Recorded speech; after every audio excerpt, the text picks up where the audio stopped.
Halo, kembali lagi dengan kita Nextframe Studio. Di video kali ini kita mau lanjutin bahas tentang expression. Dan ini udah sampai sesi yang ketiga. Ya, sesi terakhir semoga. Oke, kita mulai aja langsung. Nah, yang terakhir, sorry, kita kan mau bikin sesuatu yang kayak gini. Whoops, yang ini deh. Kayak gini ya. Oke, langsung aja. Jadi di sini saya mau kenalin beberapa node baru, node yang powerful.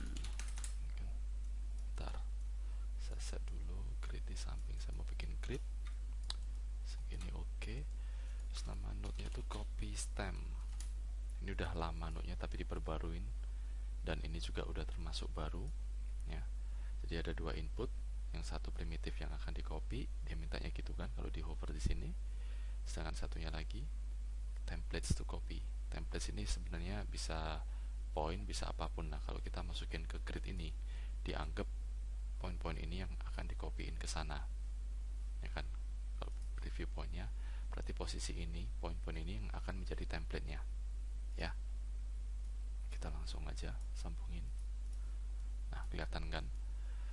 Semuanya sama size-nya, itu kan? Coba ini saya kecilin deh supaya nggak kebanyakan. Semua size-nya sama. Nah, terus gimana caranya supaya saya bisa random seperti tadi, ya kan? Kalau di copy stem ini node yang spesial, jadi dia ada stem, tabula tab stem ini, kita stem inputnya kita centang, ya kan?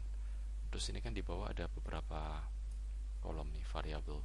Nah, ini kita mesti kasih variabelnya sendiri dan value-nya apa. Oke, kita coba scale, kita kasih to scale aja lah. Value-nya kita akan perkenalkan, saya perkenalin baru deh, ini yang namanya random expression. Random expression ini sering banget dipakai dimanapun juga. Nah, terus dia ini mintanya value-nya float, tapi dia return value-nya itu random number dari 0 sampai 1 range-nya. Jadi 0, berapa 0,1, 0,2, 0, sampai random banget ya, 0,2 bla bla bla bla bla itu sampai 1 batasnya, dia mentoknya di 1. Ya, random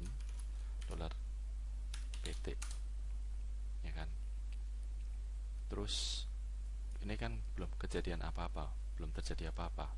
Kita di sini klik transform, sambungin di uniform scale-nya ini, kita Alt E, kita kasih stem.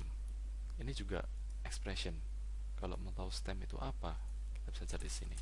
Xhelp stem, ya kan, stem value. Jadi dia mintanya string sama float. Nah, ini kan ada jelasin stem itu scope, token sama value. Jadi intinya stem itu dia ngopi ke ini, value ini. Dia memang pertamanya itu di set cuman copy stem ini, untuk copy stem node ini, tapi lama-lama banyak yang bisa pakai dia, expression stem ini. Nah, pada dasarnya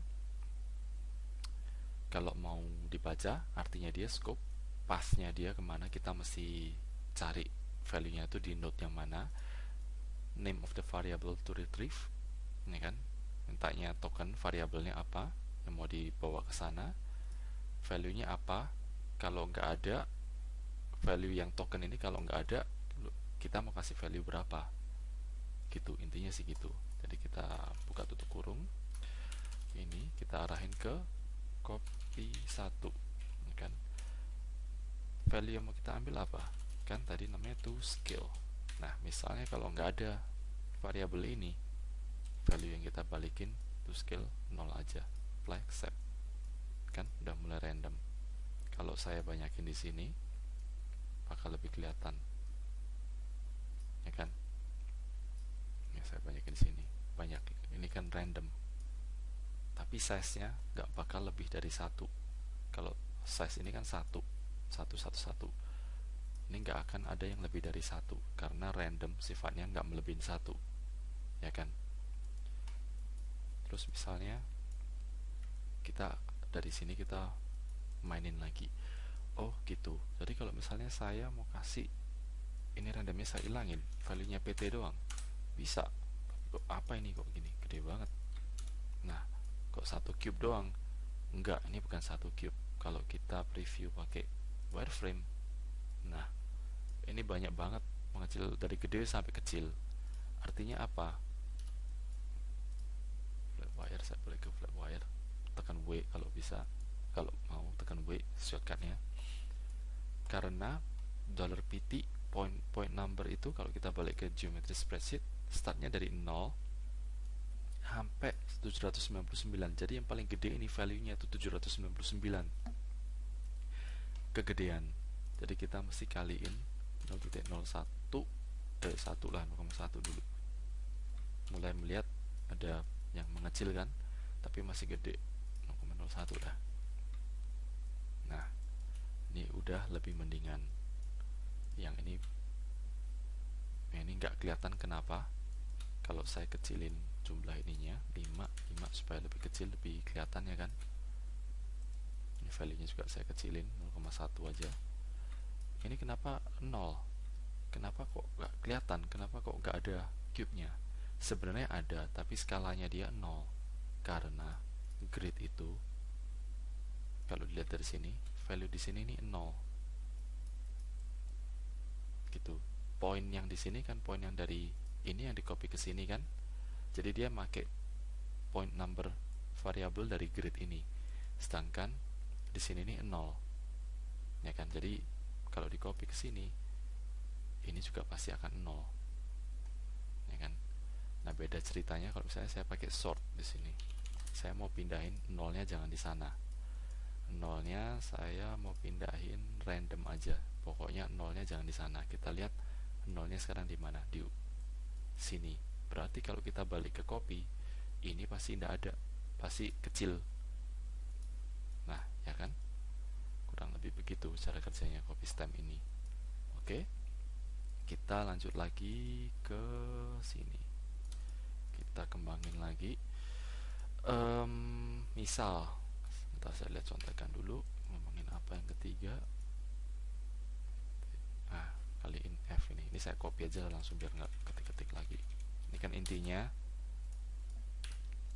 dari sini random $pt ini kan ada tanda kurung, kita kaliin dalam kurung lagi supaya ini juga dihitung sendiri. Sorry, ini saya masukin $f aja lah dulu, sorry ya.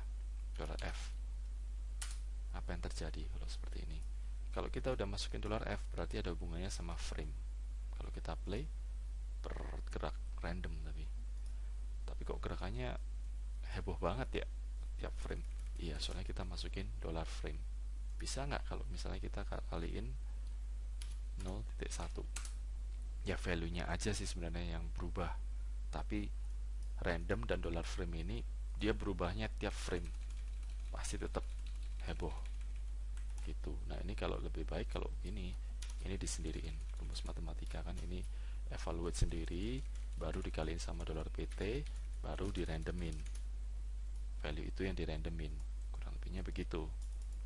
Balik ke kedua contekan saya, ini ngomongin apa? Oh, pakai noise. Nah, noise ini sifatnya lebih kalem daripada random. Nah, ini saya copy aja, kalian udah tahu kan tadi noise di video sebelumnya. Kalau mau lihat sini, accept as noise. Ya, ini value-nya seperti ini kan. Kita balik ke sini. Kalau kita kasih as noise doang, apa yang terjadi? As noise ini kan random float. Ini kan kita pakai $pt ya, tambah 1. Ini nanti ada artinya, nanti saya jelasin ada. Kalau saya matiin nggak ada apa-apa sih ini sebenarnya. $f kali 0,1 $t. Ini float. Apa yang terjadi? Gerak, lebih kalem. Tapi kenapa yang ini warnanya beda sama yang ini? Ini artinya normalnya kebalik. Ya, normalnya dia kebalik. Coba kalau saya di sini saya pasang reverse. Ya, kalau saya matiin, ya kan kebalik. Memang itu normalnya kebalik. Jadi artinya noise ini dia value-nya return bisa sampai minus, bisa sampai positif. Jadi nggak nggak bakalan kasih kita value apa namanya, value-nya pasti ada minusnya. Coba kalau kita pasang absolute, oh salah ketik, absolute semuanya positif, ya kan? Soalnya absolute nggak terima fungsinya absolute ngepositifin yang negatif, ya kan? Itu kurang lebih kayak gitu. Nah, kalau buat lebih fun lagi, kalau kita mau kasih mountain di sini, kita gerakin source-nya juga bisa di offset kan, ini gerakan. Kita bisa kasih $T yang kalem aja. Nah, jadilah kayak gini. Mirip cinema kan? Oke. Tadi kok kayaknya nggak cuma ini. Ya, ini saya pakai fit sih. Oke, kita balik lagi ke sana. Kita pakai kita pakai fit. Jadi ini kita hapus, balik lagi kayak gini. Ada lagi yang namanya expression, namanya fit.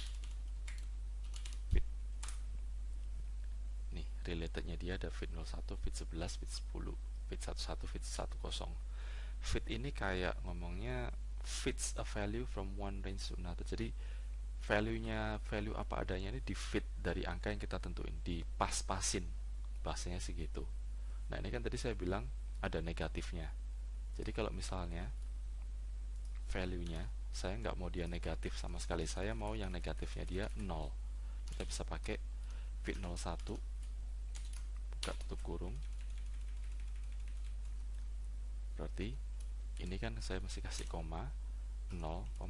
Jadi value noise ini saya mau yang negatifnya jadi 0, sisanya 1, terserah.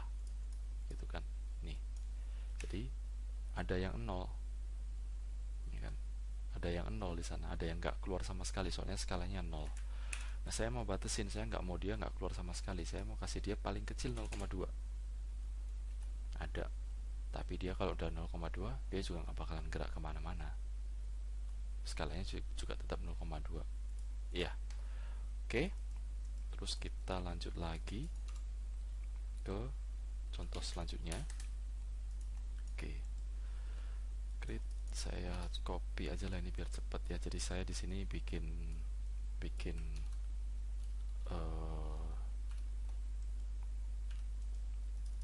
beberapa geometri yang berbeda ya kan. Satu box, sphere, platonic solid, cara ngeluarnya platonic ini. Nah, ini keluar sendiri, ini bisa dipilih mau yang mana ya kan. Saya cuma ambil dari sana supaya random aja geometrinya ya kan. Ada torus lagi terakhirnya. Terus saya pasang sama grid 55 deh biar nggak heboh. Saya masukin ke switch. Nah, ini saya tetap pakai copy stem. Nah, apa yang terjadi? Semuanya cube. Kenapa? Karena di sini returnnya 0 kan. Kalau saya 1, 2, 3, 4, 5 ya kan. Di atas 5 dia udah nggak berubah, jadi 0 sampai 4 ya kan. Oke. Berarti saya butuh apa? Stem lagi.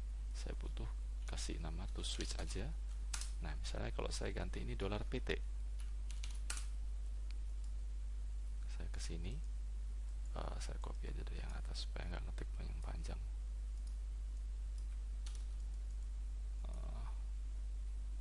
Terus stem namanya copy 5, dan ini to switch. Cuman 0, 1, 2, 3, 4 doang yang berubah, sisanya torus kayak yang tadi video sebelumnya ya kan. Nah, gimana supaya ini bisa random? Ini yang harus kita randomin berarti ya kan. Kalau kita kasih random value, mulai kelihatan random, tapi batasnya 0 sampai 1 doang. Kalau kita ingat 1 kan tadi sphere, jadi mentoknya di sphere, berarti kurang. Ini coba kalau kita kaliin 10, range-nya kita batasin, bisa, tapi kok yang keluar banyak si torus ya, soalnya torus yang paling terakhir, berarti value-nya lebih gede dari 4 kan, berarti kita mesti fitin ini, jadi dari fit ini, value ini dari yang aslinya 0,1 ke 0 ke 4. Bentar. 0 ke 1, 0 ke 4 random. Ini deh. Nah, mulai kelihatan berubah kan? Jadi kan random $pt ini value-nya 0 ke 1. Saya jabarin, saya fitin dari 0 ke 4. Nah, ini mulai kelihatan berubah kan? Meskipun ini saya kalau gedein, mana copy, relatif, dia pasti akan tetap random, ya kan? Nah, kurang lebih ini yang saya mau sampaikan di sini sih. Jadi kita udah belajar beberapa kan, ada fit, ada random, ada absolute, ya kan? Fit tadi ini kan beda. Fit sama fit 01 ini kan beda nih, ya kan? Kalau fit 0,1 dia pasti 0 sama 1 value-nya, dia udah dikasih tahu di depan. Kalau fit ini kita mesti kasih tahu mereka range asalnya berapa, ya. Jadi kita udah belajar lumayan banyak dan ini udah 16 menit. Saya mesti sudahin dulu supaya nggak bosen dan video nggak terlalu panjang. Oke, sampai sini dulu. Misalnya tutorial ini ada membantu kalian, please like sama subscribe channel kita ya, Next Frame Studio. Oke, thank you, dah.